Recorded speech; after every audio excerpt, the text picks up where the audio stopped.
श्रीमातृपञ्चकम्। श्रीमातृदेवताचरणेभ्यो नमः। अहो मातर्नित्यं तव तु महिमा वेदकथितः, पुराणादौ सिद्धः खलु जगति जागर्ति परमे। अतो वयमच्चिते दृढमिति परं जातमनीशं, कुपुत्रो जायेत क्वचिदपि कुमाता न भवति। अहं दीनः पुत्रस्तव चरणसेवाविरहितः, परं त्वद्द्रव्याणामपहरणकर्ता शठमतिः।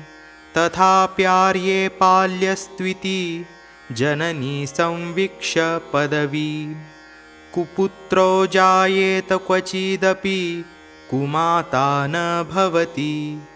इदानीं पर्यन्तं स्वजननाथारभ्य कुधिया, समाश्लिष्टेनाहो जननी नूनबुद्धं तव मह। तथाप्यम्ब प्रेम्णा मम हितविधिं चेच्छसि यतः, कुपुत्रो जायेत क्वचिदपि कुमाता न भवति।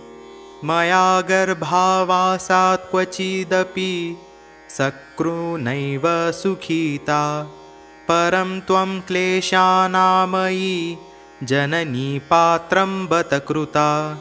तथाप्येषा चित्ते मम वसति विश्वासपदयी, कुपुत्रो जायेत क्वचिदपि कुमाता न भवति।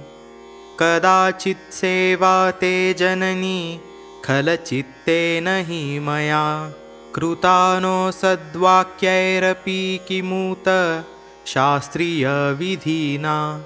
तथाप्यार्ये मातः क्वचिदपि न रुष्टा मयि यतः, कुपुत्रो जायेत क्वचिदपि कुमाता न भवति।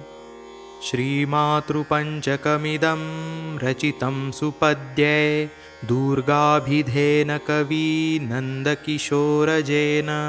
यो मातृपूजनमनुप्रपठेत् सुपुत्रस्तस्याशु तुष्यति हरिः सकलार्तिहन्ता।